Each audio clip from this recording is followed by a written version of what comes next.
Un taux de sucre important dans le sang, alias glycémie, équivaut à la somme de glucose dans ton sang à surveiller et qui, pour entretenir un taux sain et raisonnable, doit se situer entre 0,65 et 1 g.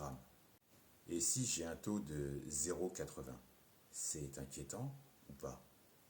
0,80 en glycémie basse, c'est correct.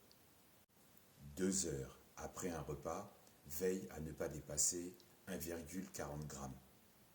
En glycémie basse, entre 0,65 et 1 g, c'est correct.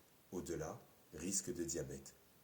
Après un repas, au-delà de 1,40 g, risque de diabète.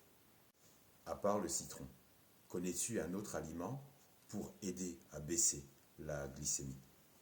La pomme de terre, simple, facile à cuisiner, pas cher et accessible à tous et à toutes. Même aux personnes souffrant de diabète, mais selon certaines conditions de préparation en cuisine. En friture ou en purée, pour les diabétiques, c'est mort, tu oublies. L'index glycémique passe à 90, ce qui est vraiment trop élevé pour eux.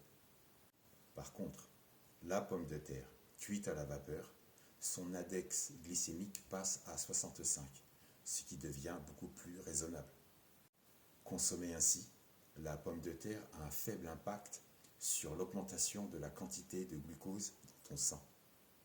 La pomme de terre contient de la lectine, alias STL, Solanum tuberosum lectine, qui a la capacité d'inhiber la croissance des cellules cancéreuses. Peu calorique, elle contient, et selon les variétés, entre 80 et 92 calories pour 100 g de pommes de terre consommées, ce qui est vraiment